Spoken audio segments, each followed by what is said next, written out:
Assalamualaikum warahmatullahi wabarakatuh. Apa kabar semua teman-teman? Jumpa lagi bersama kami ya di channel Kang Teknik. Di video kali ini kita bertemu dengan kulkas Polytron, kulkas tidak dingin tapi lampunya menyala ya. Dan untuk merek Polytron sendiri memang sering terjadi ya. Kulkasnya itu tiba-tiba nggak dingin atau enggak, kadang juga kulkas Polytron itu habis dicuci tiba-tiba tidak dingin ya. Nah, hal seperti itu pada kulkas Polytron itu sering terjadi ya, teman-teman. Nah, untuk langkah pengecekannya, untuk memastikan ya kan kadang kita nggak tahu ya apakah kompresornya itu hidup atau enggak ya, kita juga nggak tahu. Nah, untuk memastikan kalian bisa cek dulu di area evaporator. Nah, di area evaporator pastikan di area evaporator itu terdengar suara desis ya. Karena kalau misalkan ada suara, itu artinya pada bagian kompresor itu berjalan ya. Biasanya desis ya. Kalau misalkan nggak ada suara, maka bisa dipastikan kompresornya itu tidak jalan. Nah, kebetulan di video kali ini di bagian evap itu ada suara desis. Itu artinya kompresornya masih menyala tapi tidak mau dingin. Nah, setelah saya cek di bagian evaporator itu tidak ada tanda-tanda kebocoran ya. Nah, setelah kita cek di bagian evaporator tidak ada tanda-tanda kebocoran. Tanda-tanda kebocoran itu biasanya ada oli ya, teman, di area evaporator. Nah, di sini saya akan pasang tang ampere untuk memastikan ampernya itu berapa ya. Di sini 0,4, sedangkan di kompresor itu 0,5. Artinya kalau misalkan posisi sama seperti ini kan posisi kompresor 0,5 pada saat nggak ada beban ya ataupun nggak ada freon. Nah, sedangkan kita ampere itu berada di 0,5. Sedangkan nantinya kalau misalkan ada beban, ampere itu bakalan naik di angka 0,6 sampai 0,7 ya. Nah, di sini karena 0,4 ini ada kemungkinan freonnya sudah habis ya, teman-teman. Jadi nggak ada beban sama sekali. Nah, kalau misalkan kalian nggak datang ampere ya, untuk memastikannya juga cukup gampang sekali. Kalian tinggal cek di area kondensor, di jalur kondensor ini kalian cek pipa besi. Nah, di sini pipa kondensor ini harusnya panas. Nah, kemarin juga ada yang bertanya, Bang, kondensornya panas Bang, tapi nggak mau dingin Bang, itu bagaimana? Nah, bukan hanya di area kondensor saja yang perlu kita cek, ada area lain, terutama di area filter ya. Nah, ini jadi kalau misalkan di area kondensor itu panas, kalian bisa cek juga di area filter. Nah, filter itu salah satu ujung panasnya ya, teman-teman. Jadi kalau misalkan di area ujung panasnya itu nggak panas, ada kemungkinan freon itu masih ada, cuman berkurang ya. Nah, kebetulan saya cek di area filter ini tidak ada panas sama sekali, hanya di bagian ujung kondensor ya.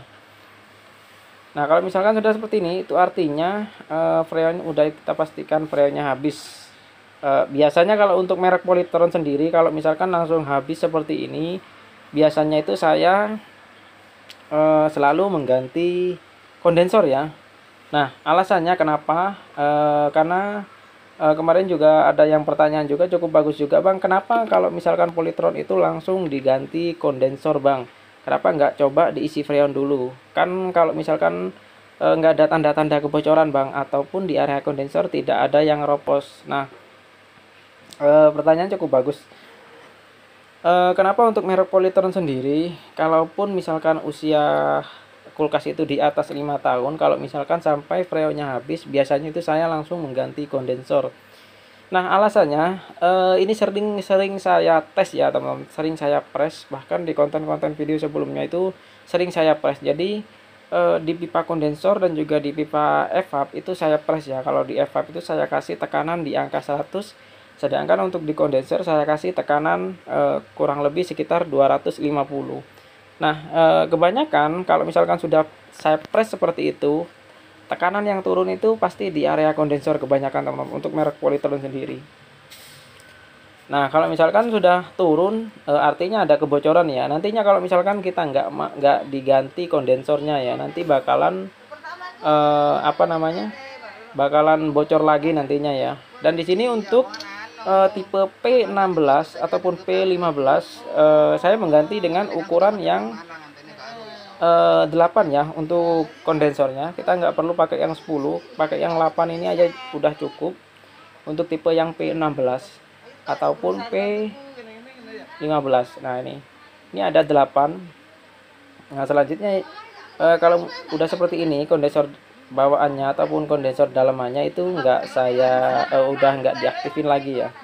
Nah, di sini filter juga pastikan kalian harus mengganti baru, dan kalian bisa kasih kapiler untuk memvakum kalau kalian tidak mempunyai alat vakum. Nah, kalian bisa gunakan cara seperti ini ya. Dan untuk di bagian ujung kondensor sendiri yang dari mesin ya, di situ saya nggak langsung potong sedikit, jadi langsung saya kasih lebihan banyak ya. Untuk di kondensor dari mesin masuk ke kondensor penggantian baru itu saya kasih sekitar 1 gulungan ya. Karena kemungkinan untuk ukuran kondensornya itu kisaran di 9 ya, baru bisa enak ya. Makanya saya kasih lebihan motongnya. Nah, ini kalian bisa lihat. Nah, sekarang filter sudah diganti dan juga sudah kita las ya. Selanjutnya kita akan langsung masuk proses pengisian ya. Kita pasang tang ampere dulu. Nah, kita akan masuk proses pemakuman ya. Nah, di sini untuk ampere, nah ini pada saat kondisi kosong ampere 0,5, dan yang tertera di mesin tadi kan 0,5, artinya kompresornya masih bagus, masih layak kita gunakan. Nah, ini kita tunggu sampai udaranya itu habis, dan nantinya kalau misalkan sudah habis, kalian bisa cabut kulkasnya lalu hisapkan cairan metil ya. Nah, tujuannya untuk melancarkan sirkulasi freon. Nah, untuk ngasih metilnya kalian nggak perlu banyak-banyak, sedikit saja. Ini tadi saya isi full, dihisapkan sedikit saja. Nah, seperti yang kalian lihat.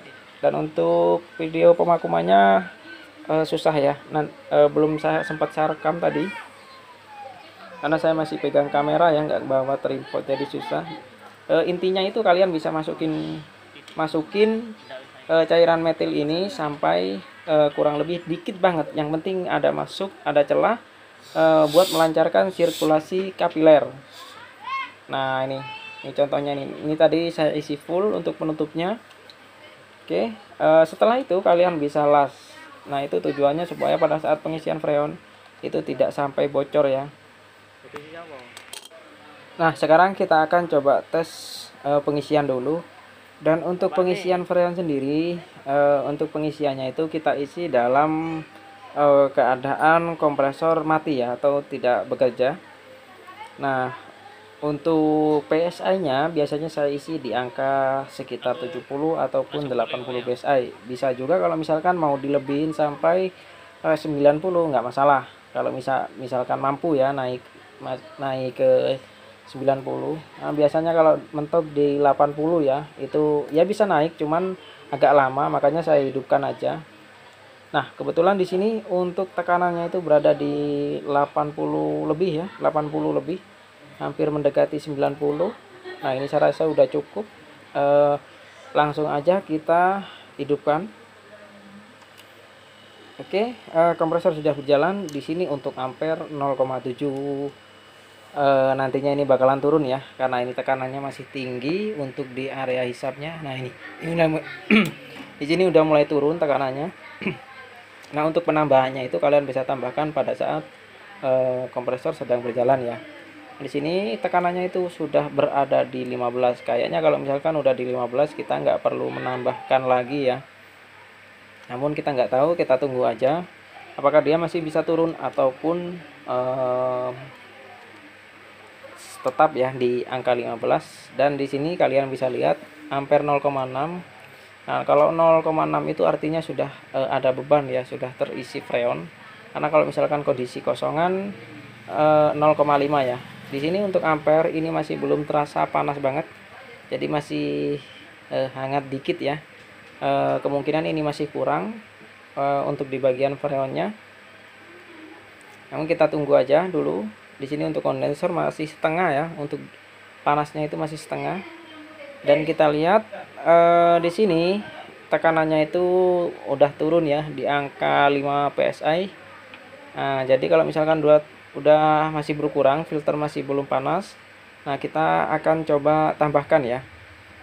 Untuk menambahnya itu bisa kita tambahkan sampai di angka antara 10 sampai 15 psi. Dan kali ini kita akan tambahkan sampai di 15 psi ya. Oke, masih kurang, masih di angka 10. Kita coba tutup lagi.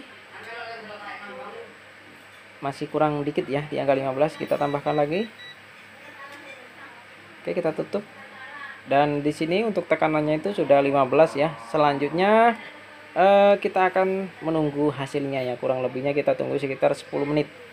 Oke, di sini setelah menunggu kurang lebih 10 menit, tekanannya itu sudah turun di angka 13 psi. Nah, sekarang kita cek di bagian filter sudah mulai panas, artinya freonnya sudah penuh ya. Dan kita cek juga di area evaporator sampai sore. Nah, di sini udah ada embun ya, untuk penutupnya udah berembun. Nah, tuh. Ini udah merata ya dinginnya. Artinya kita sudah berhasil. Sampai di sini dulu ya video dari kami, semoga bermanfaat. Kalau mungkin kalian ada yang perlu ditanyakan, silahkan bisa tulis di kolom komentar. Jangan lupa dukung channel kami dengan cara tekan tombol like-nya dan juga subscribe-nya. Assalamualaikum warahmatullahi wabarakatuh.